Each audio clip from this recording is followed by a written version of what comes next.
Hello there, good morning. It's 10 o'clock and welcome back to another edition of Front Page with me, Noah Keate. This is a space where every Monday morning from 10 o'clock I reflect on the events that have defined the previous 7 days, as well as looking towards the next 7 days in my sort of mystical crystal ball and imagine what could possibly take place there. And I'll also take a look at all the front pages. We look at all of the tabloids and the broadsheets. We go all the way from the Financial Times to the Daily Star, all across the board, from papers on the left to papers on the right, and analysing what they reveal and what they don't reveal too about the events that are truly shaping our world. As well as this, I'll also offer my cultural recommendations too. You know, I love to offer my book of the week, which we do at about 10:30 every Monday morning. And then towards the end of the programme, normally after I've rambled on for an hour, we manage to squeeze into the last 5 minutes both my tweeter of the week, someone on Twitter who I think deserves your time and attention, and someone that's really worth following.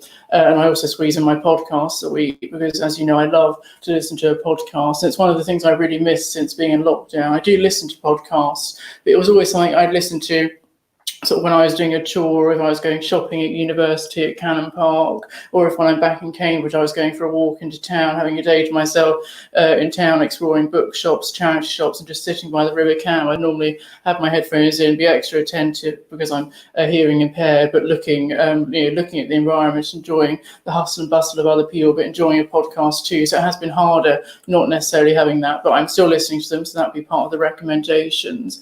We'll also take your comments too. As part of Front Page, one of the things I love about it is that room for debate and discussion. If there's one thing I know about doing a politics degree, despite the fact that my first year has been cut short by coronavirus, is that there's plenty of room for debate and disagreement. And I love that. I think that should be cherished as part of both the university experience and society in general. So you can comment below on if you're watching it on our Facebook page, the Raw News Facebook page, or the Raw News YouTube channel. You'd be able to comment, and I should be able to read it out and offer your thoughts. You might agree with what I have to say. That'd be lovely if you do. I'd be very pleased to hear that. Or you might completely disagree with what I have to say and think I've gone completely wrong. Whatever you have to think about what I've got to say, or maybe you might just be completely indifferent. I'd love to hear from you, hear what you're getting up to, and you may be going back to work. I remember on my sort of special show last week, it was the May Bank Holiday Monday, so you may have been doing more work from home, or you might not have had to be responding to emails or taking part in Zoom calls, but it is Monday the 1st of June.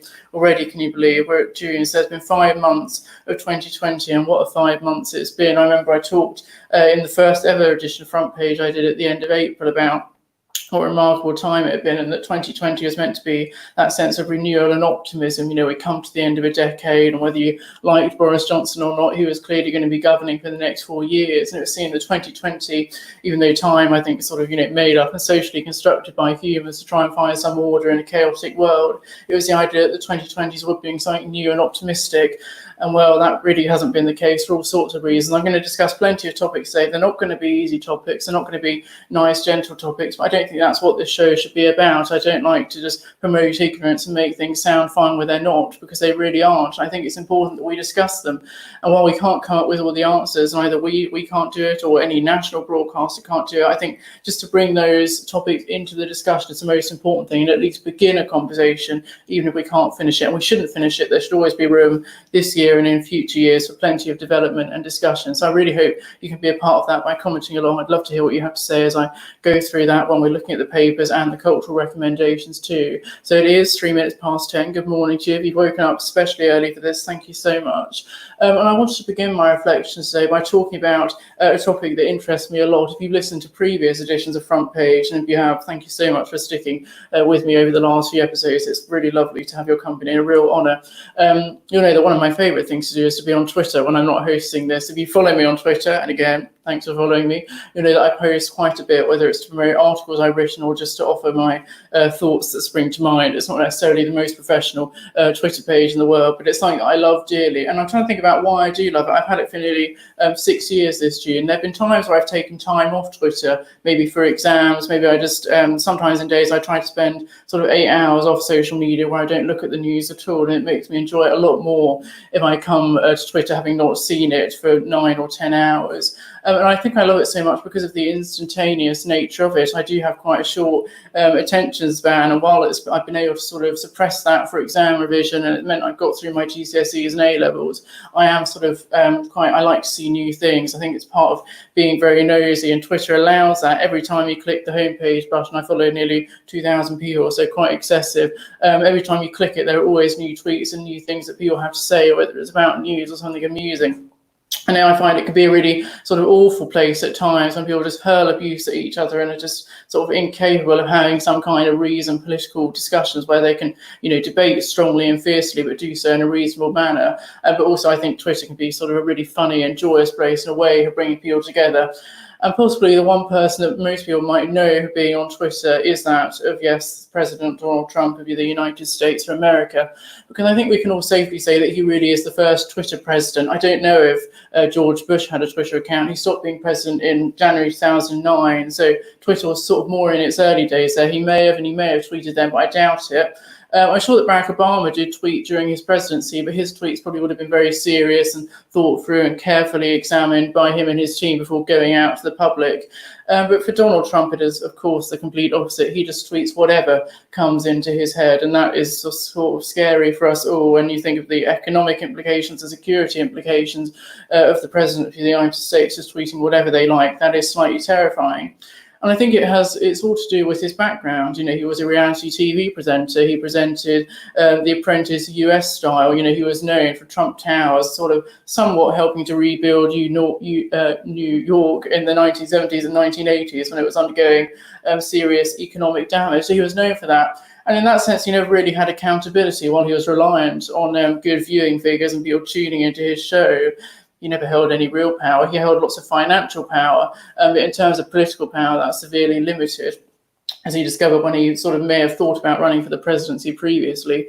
But now that is completely different when you are president. And for the first time in his presidency, in both the run-up, I believe, to his campaign and the time that he's been in office, which is approaching sort of 3.5 years now. He came into office in January 2017, so nearly 3.5 years. And who knows what will happen in November. I'm sure that will form a big part of both Raw News' coverage, the American elections, and a big part of the national and international coverage.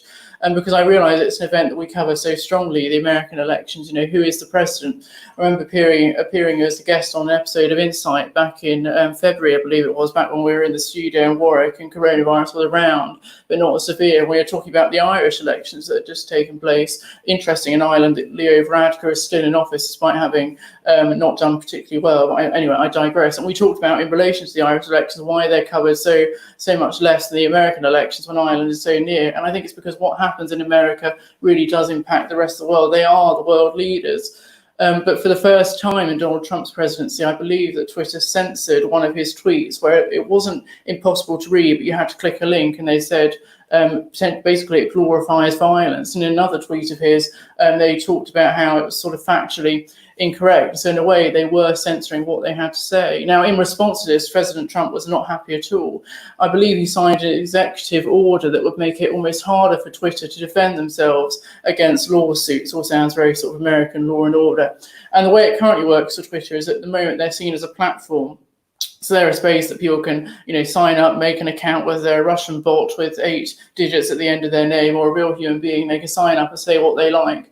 And Twitter, if there has been controversy caused by what someone has tweeted, Twitter have often been able to justify it by saying, well, we're just a platform. We don't moderate really what people have to say. They can say what they like. And that means they're able to differentiate themselves from, say, being a publisher, like a publisher of books or a magazine publisher, where it's far more censored. You have specific columnists that write for a magazine or a newspaper. Publishers choose what books they do or don't want to publish. And even in letters pages of newspapers and magazines, they're carefully selected by a letters editor. So in that sense, there is immediate censorship. So therefore, if there is damage, as a publisher, there are far more consequences than for Twitter, which is seen more of a platform. So the onus is more on individuals rather than the structure of Twitter itself. But President Trump basically signed an executive order that would make it harder for Twitter to defend themselves as a platform, which I think would be extremely damaging from free speech. So I sort of come into this discussion by saying, I don't want Trump to censor Twitter. I think I sort of cling to a nice ideal, a sort of journalistic ideal.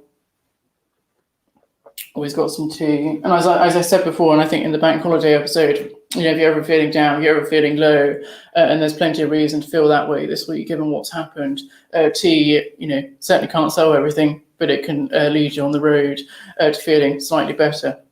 Yes, I don't think Trump should censor Twitter. I cling to that idea of almost Twitter being above governments, above a sort of single party or a single nation, an idea, sort of ideals for international human communication, where people can say what they like, to whoever they like, and allow people from across the world, people that might not be able to visit different countries, to communicate in a certain way. And I think that really should be cherished. So I don't think it is right on an ideal standard. And I think practically it'd be really difficult to enforce. Who would Trump be censoring? Would it just be American citizens? Couldn't these American citizens on their account say they lived in the UK or another country? Who would be censored? Would it just be other people in America that wouldn't be able to see this tweet? Would it be people from around the world? Where would they be prosecuted? Would it be in America?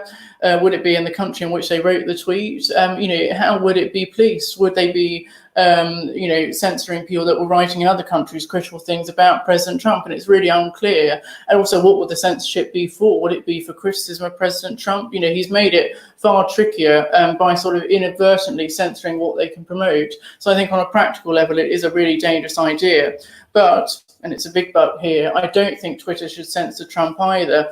I think there's almost something to be celebrated about politicians communicating with the public in almost non-traditional ways. You've had town hall meetings for decades, especially in America, sort of very American colloquialism there, and also communicating in ways through traditional debates. I remember Tony Blair in the early 2000s hosted a phone-in show on LBC when it was just based in London, radio station that I love when I'm not listening to Raw, of course, Raw 12:51 AM, which always should be listened to. I love, absolutely love it. And he hosted that, and it allowed people to phone in. And since then, when LBC went from just being London-based to being a national station, they thrived on being able to have politicians hosting phone calls. So during the coalition years, one of the earlier books I recommended in the first week, Coalition by David Law, is a really, really excellent read. During the coalition years, Nick Clegg hosted a phone-in called Clegg with Nick Ferrari, the breakfast presenter, and that would allow voters to put their thoughts to Nick Clegg directly. And then you also had Ask Boris on Nick Ferrari's show too, when Boris was the mayor of London. You would also be able to phone in there. And more recently, you have Speak to Sadiq, where Sadiq Khan, the current mayor of London, could also be probed. So I think those ways of politicians communicating with the public through sort of non-traditional ways should be celebrated. And while I think President Trump, while his sort of Twitter style is volatile at best, I still think he should be able to say what he wants to say. Now, the tweet that he said, I'm not even going to say it because I don't want to give it attention. I think it should almost form part of the reason, people should be able to read it, and that should form part of the reason why they don't vote for him this November.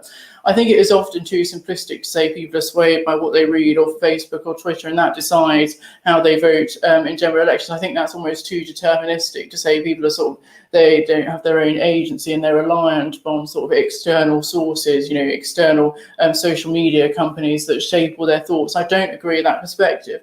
But I think you can't deny that Twitter and sort of online advertising played a part in Trump's success in 2016, and it could possibly play a part in his 2020 campaign. But what I'd like is I wouldn't like censorship. I'd like people to be able to read Donald Trump's tweets along with all his other policies, which actually haven't benefited the people that he was supposed to benefit, not least because of coronavirus. Lots of his policies have pretty much been tax cuts for the rich, rolling back Obamacare, making it harder for people to access healthcare in America, which is at the moment, just alone, it's really, really terrible. So I'd like to think that we shouldn't censor them. We should allow people to read the tweets, and they should be able to use their judgment to decide that President Trump shouldn't get a second term in office. Now, that's not to say his opponent is by any means a sort of worthy candidate for president. Yes, Joe Biden was vice president under Obama, and it's clear that he has lots of expertise. It's his third time running for the Democratic nominee, and at last he was successful, third time lucky.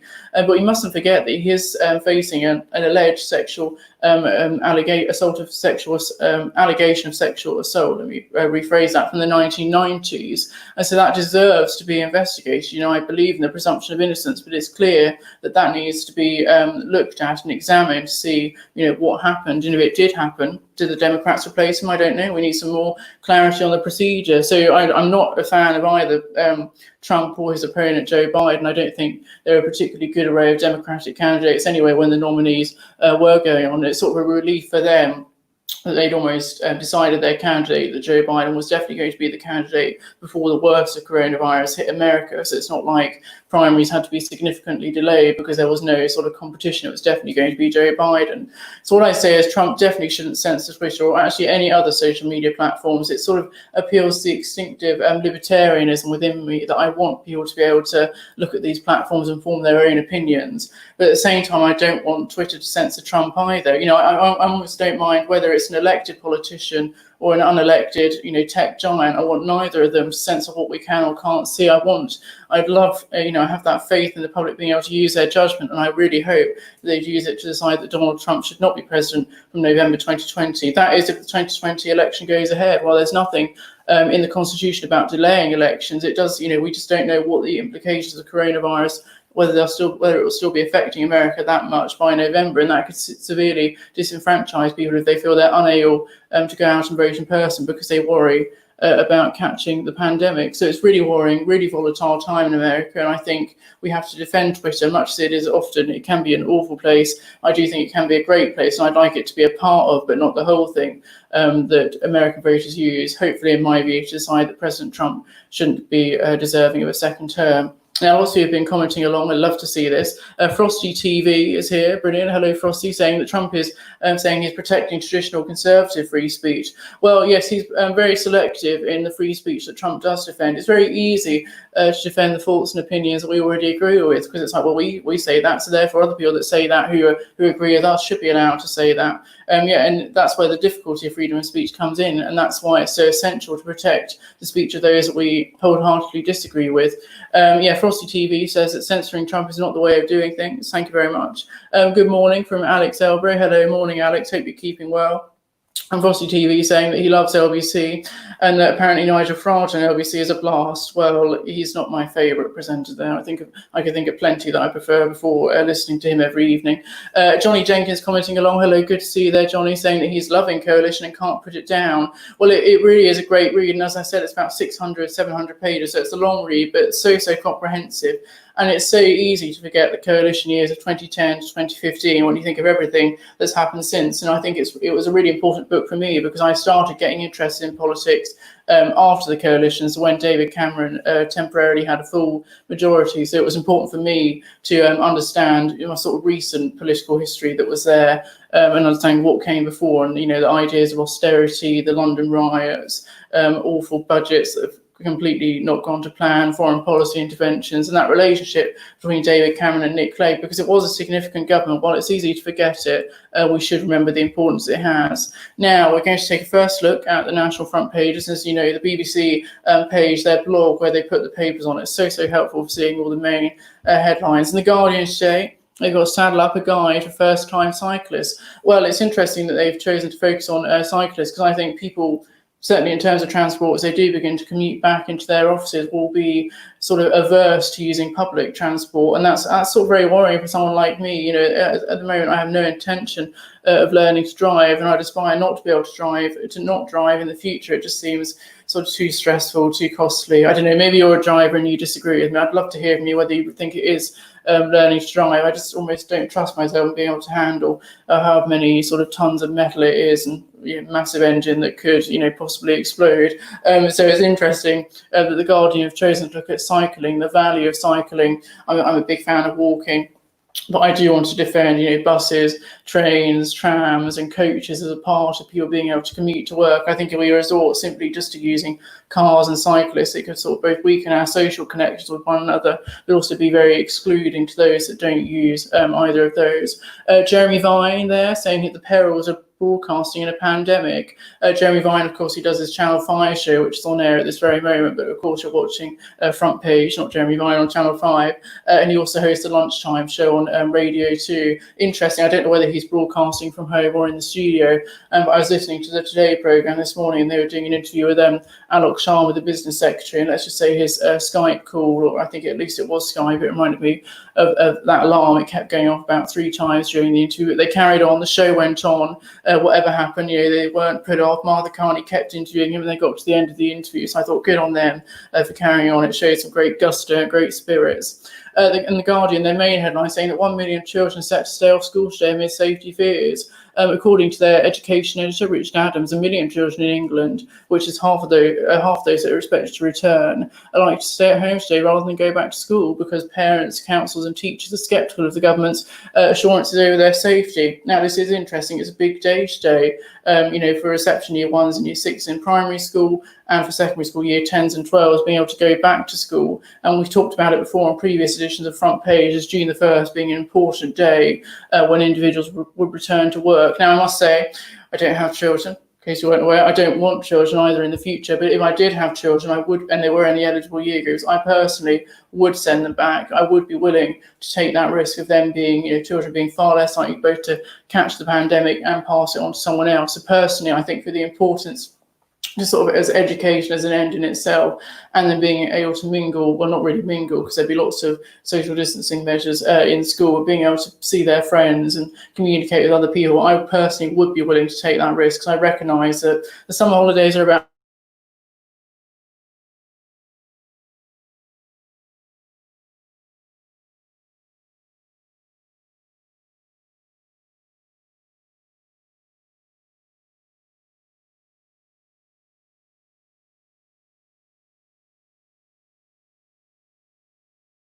Are we back? I hope we're back.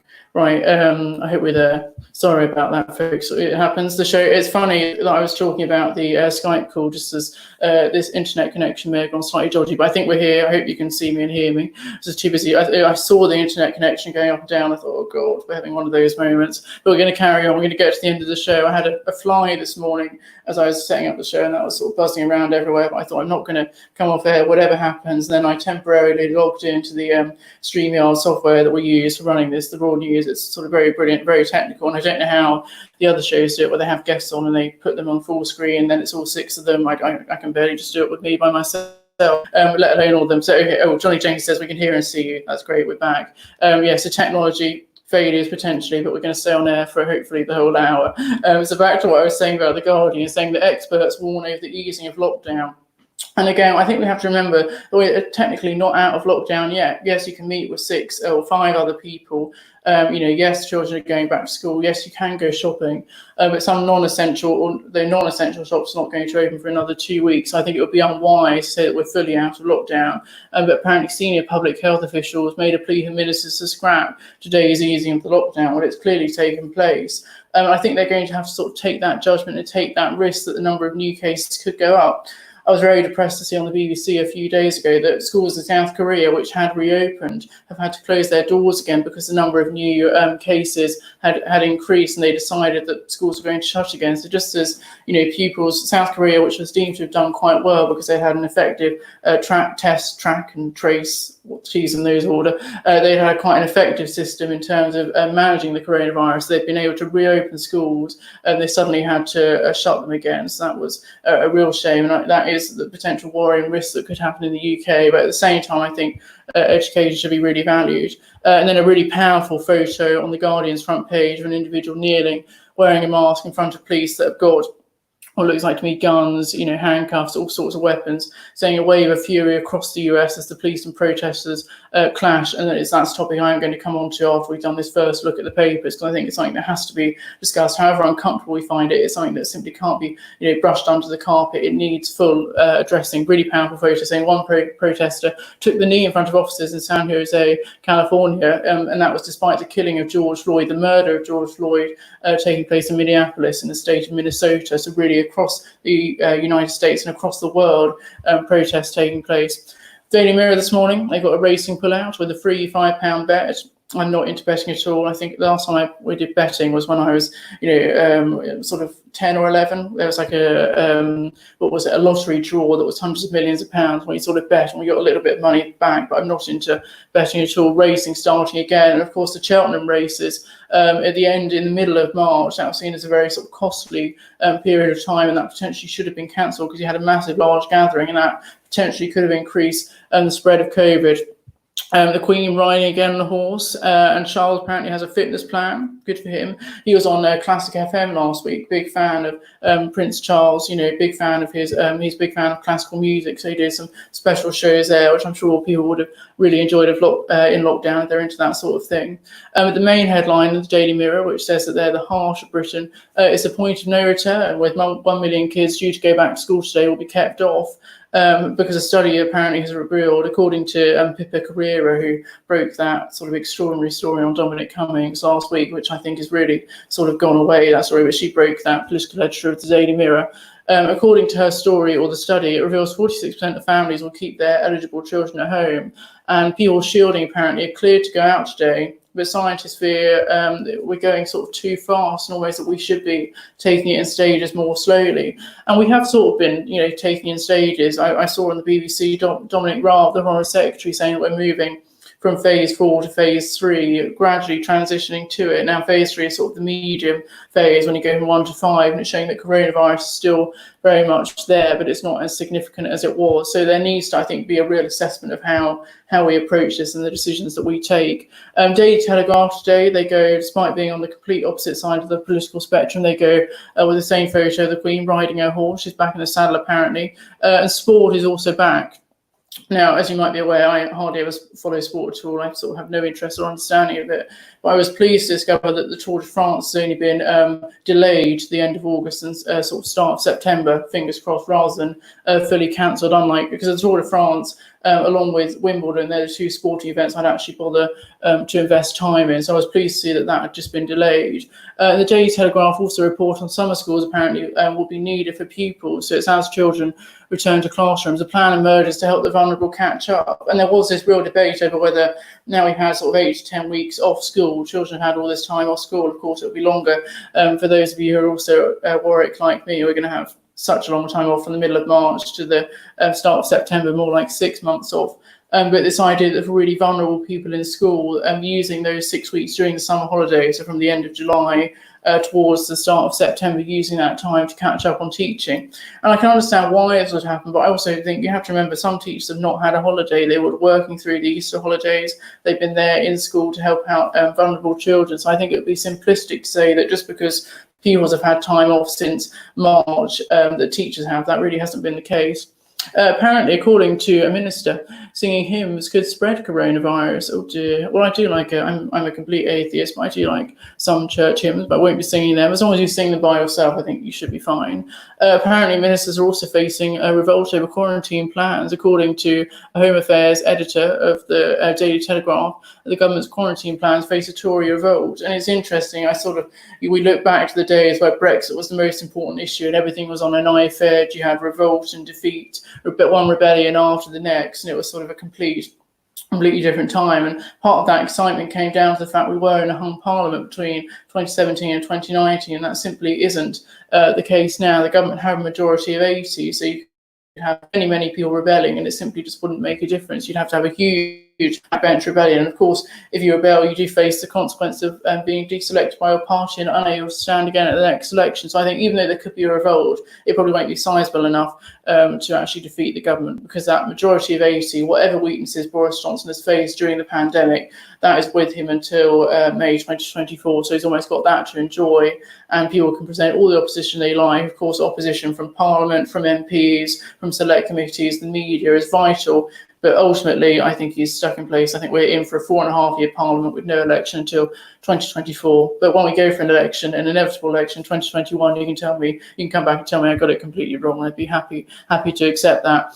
Trump decrees terrorists as riots loot the USA. From the Daily Telegraph, they're proper broadsheets. They have so many stories on their front page. It's extraordinary.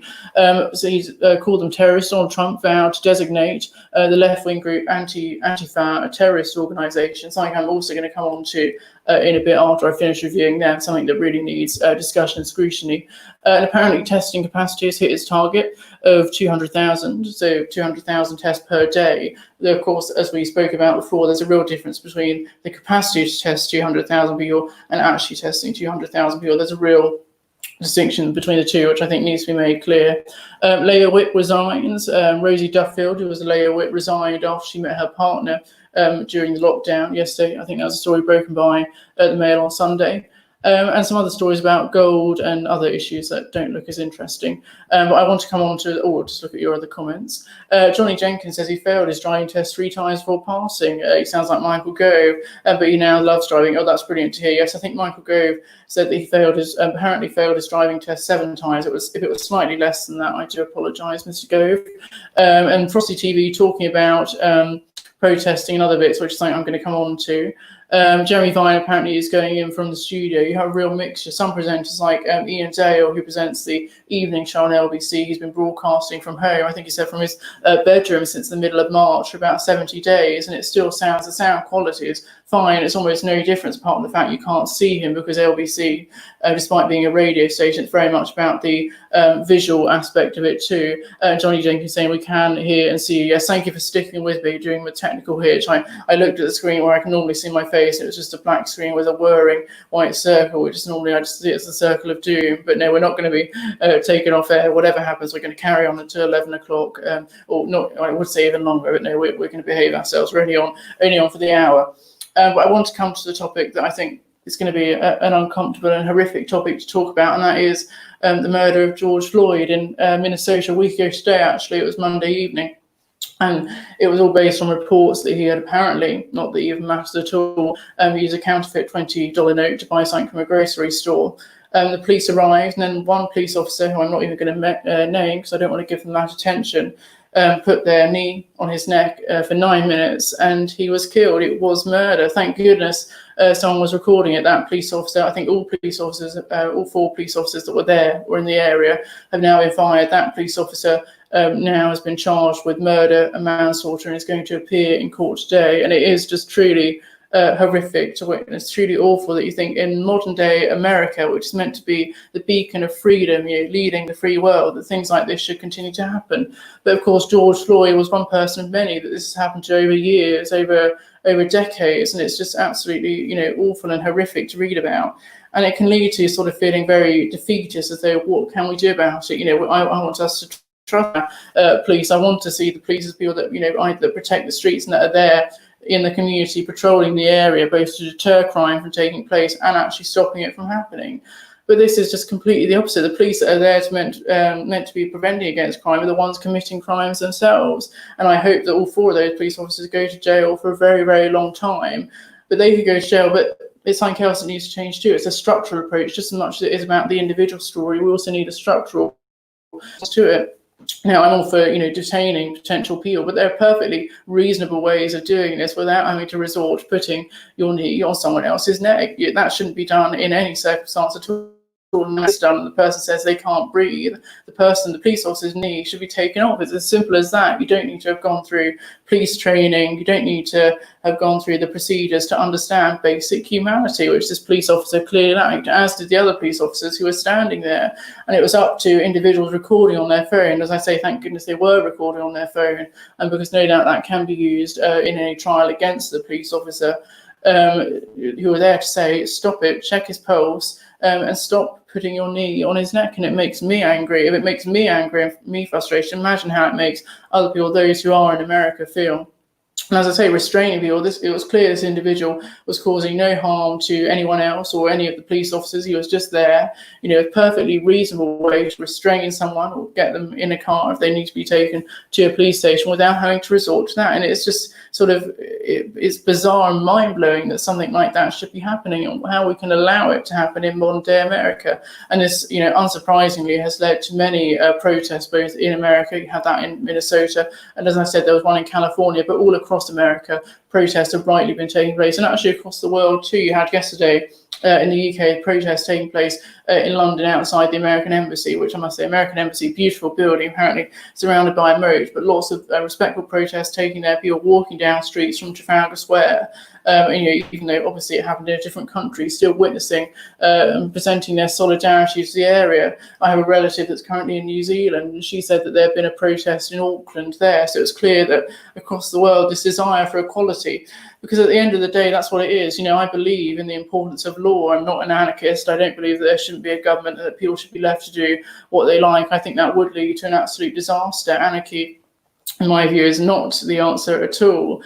But I believe, as I therefore believe in the importance of law, but I believe strongly in equality before the law. The whole idea of this, brilliant ideal is that your status in society shouldn't prevent you from being prosecuted for a crime. So just if you're really rich and really privileged, you shouldn't be stopped from being prosecuted if you have committed a crime. So you shouldn't be prosecuted for a crime simply because you're poor from a disadvantaged background. The idea of equality before the law is that, a jury of 12 people that are meant to be a cross-section of the public, they're the ones that decide whether or not you are guilty, and that is how it should be, based on the alleged crime that someone has committed, not their status in society. And that's what should be so brilliant about law in a liberal society. These ideals, the presumption of innocence, where you presume people are innocent and then they have to be presumed guilty.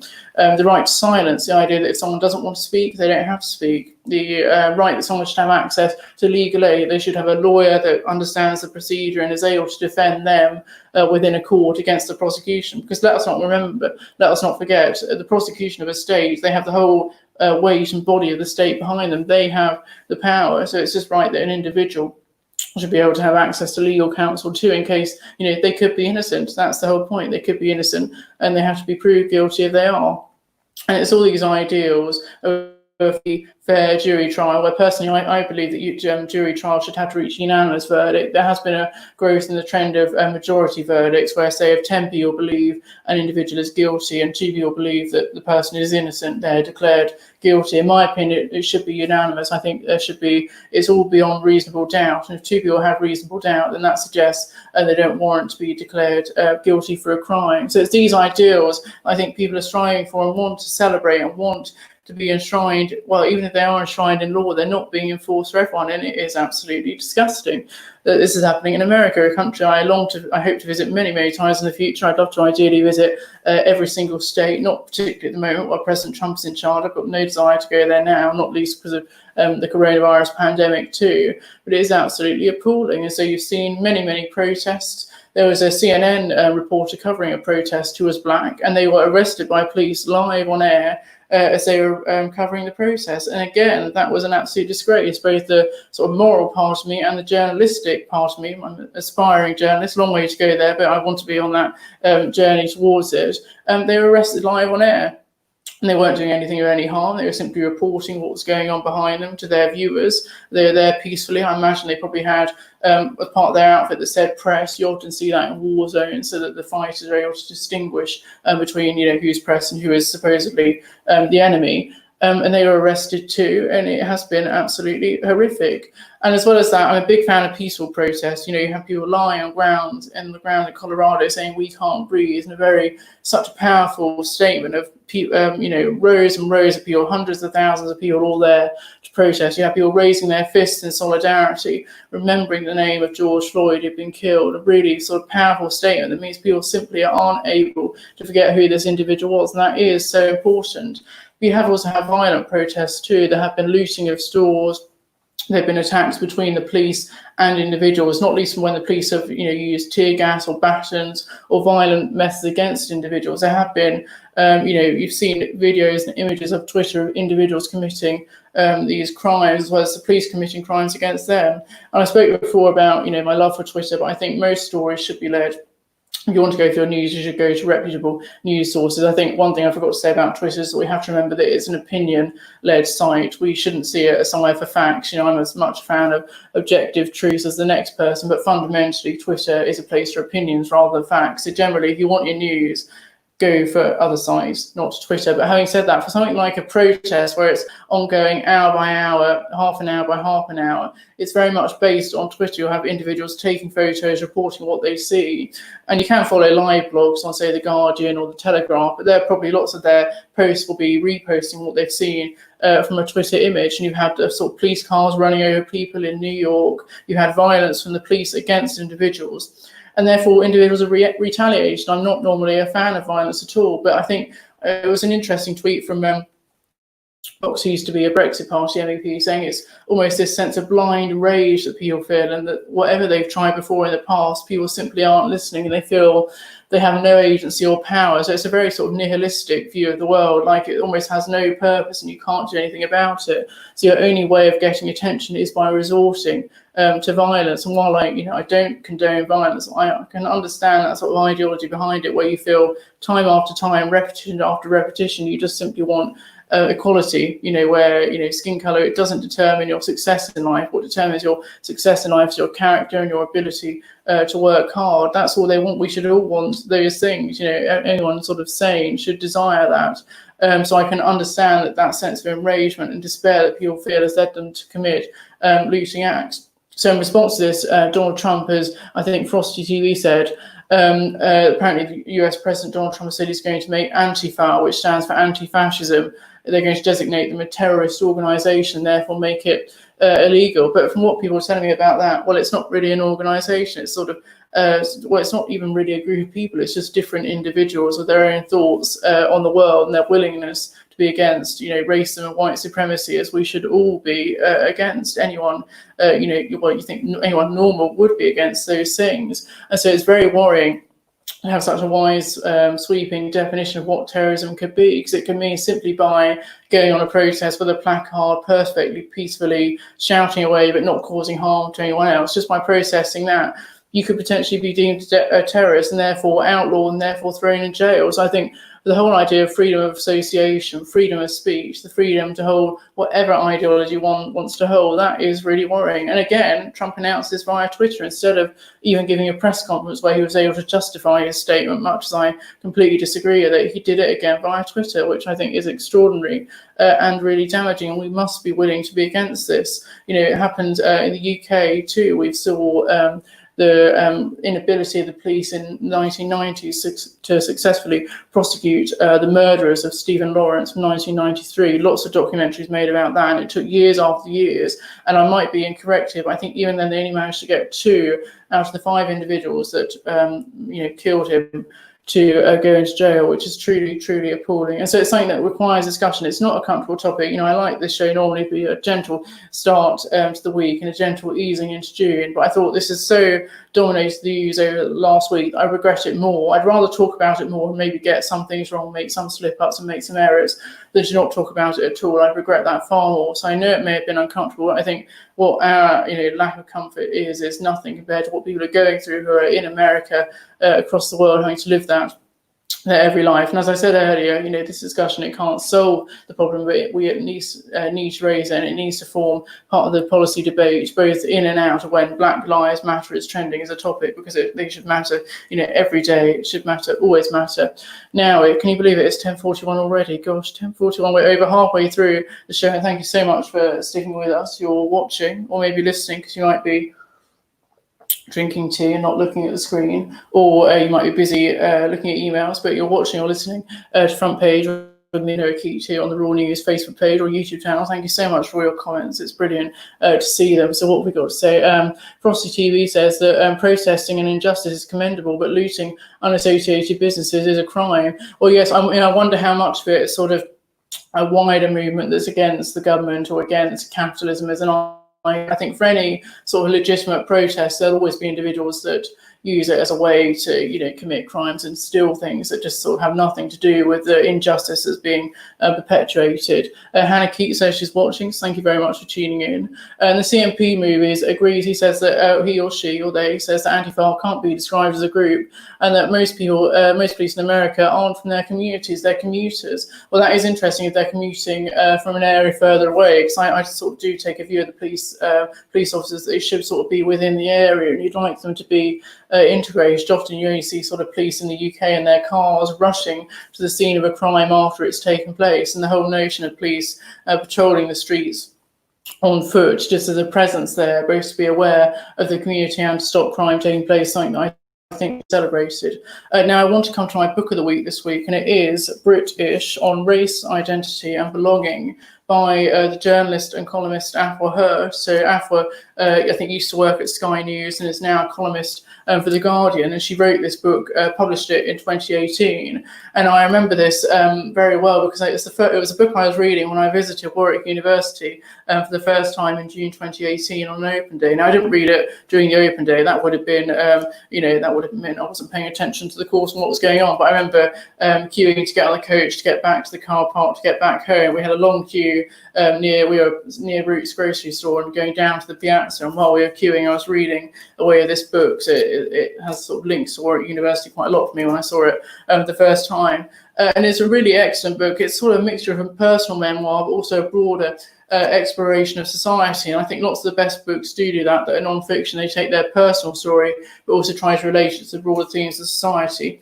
So Afua talks about how she grew up in the UK, grew up in Wimbledon, which is quite an affluent suburb of south west London, and I believe she went to Oxford University. And so she talks about her own sort of privileged life in a way, but contrasts that with that of her partner, and says almost she wasn't able to feel her own identity as a black British person because she felt that she went against the stereotypical norm that she's presented by the media by doing so well successfully. And it conveys the struggle that she's had to go through to try and come to terms with that. She uses this to outline her struggle of the occasion, but also the struggle that Britain faced in almost having to properly talk about its past.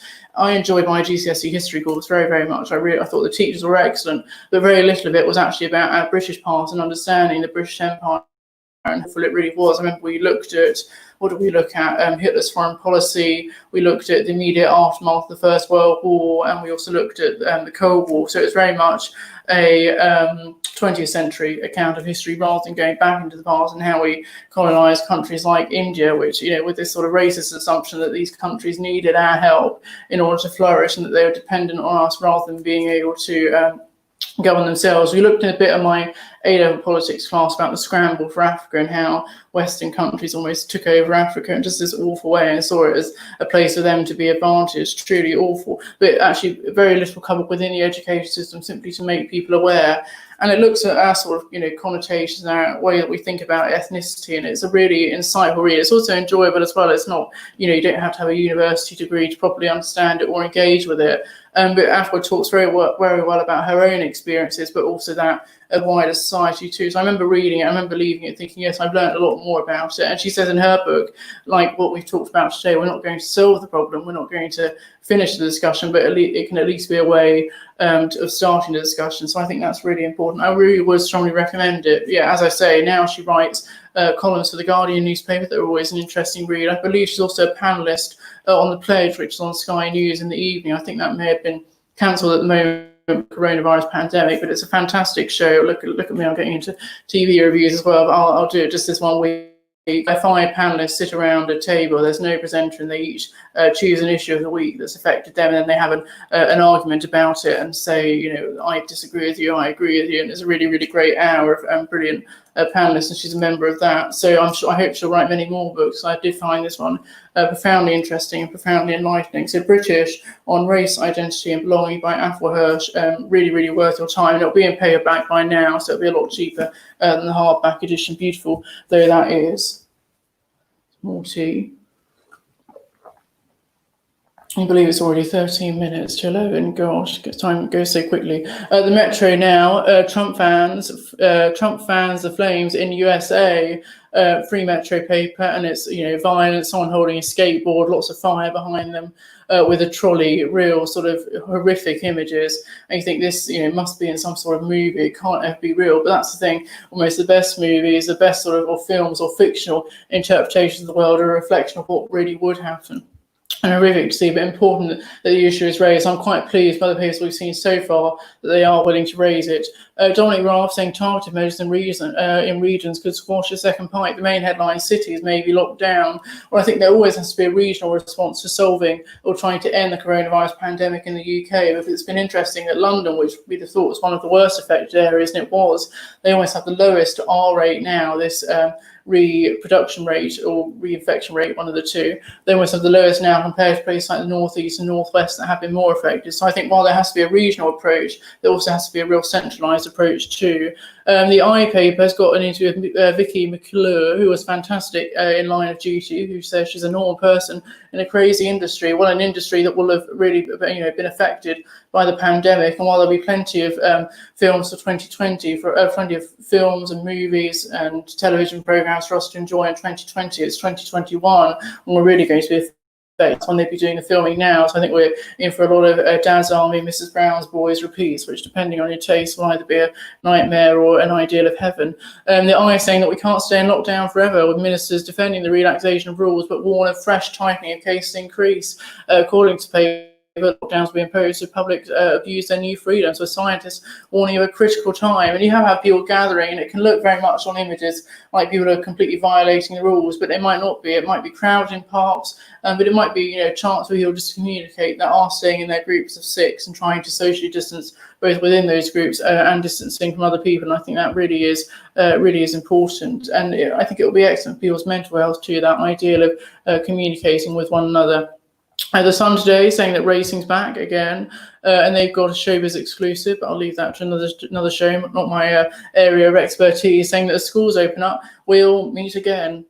Yes, Vera Lynn would be proud, saying you can have a barbecue apparently with pals from today, and we're expected to spend about £1 billion on beer and burgers. Well, that'd be good for GDP. I'm sure many people were spending money on lots of alcohol. I don't drink that much personally. I had a few bits during VE Day, but people were probably drinking a lot during it, probably both to get through the virus, which is truly awful when you become dependent on alcohol rather than enjoying it socially. But of course, people haven't been able to enjoy it socially. The Times today, Victoria Pendleton on divorce, depression, her new life, the cyclist from the Olympics.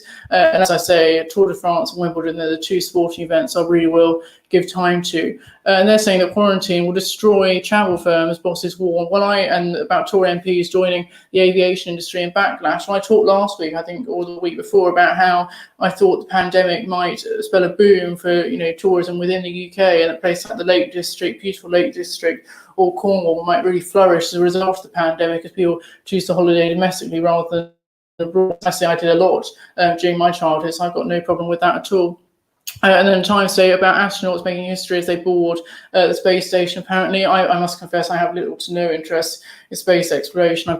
There's too much beauty to see on planet Earth, in my view, to worry about what's going on I wouldn't say overseas, but on another planet or the space station. But I know that Enoch and his panel on Insight are going to be talking about that this afternoon, so I'll leave that to them.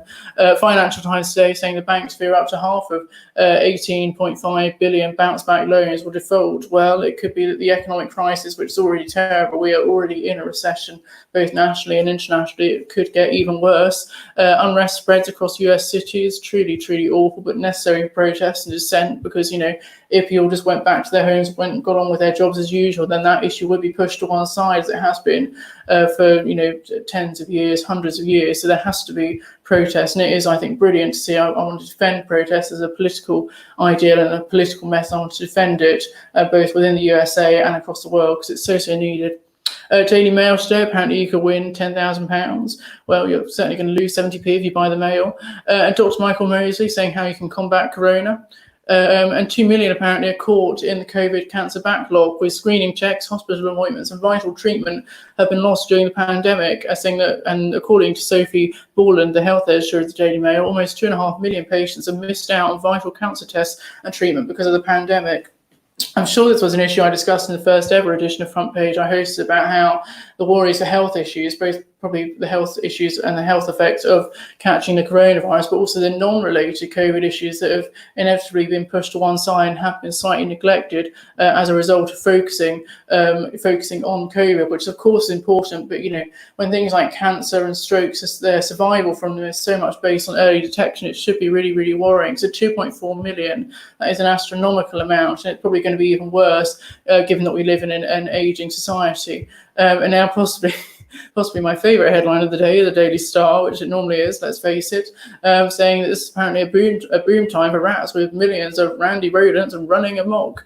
According to the Star, their reporter Robin Cottrell says that Britain is being overrun by record numbers of sex-mad rats. Pest controllers say the rodents are breeding in offices shut down by coronavirus and feasting on scraps from burst bin bags. So, yeah. Only how much does it cost? Only 50p to buy that paper. Truly astonishing. The Express today, another photo of the Queen running high in her first photo since lockdown, saying that she reigns again.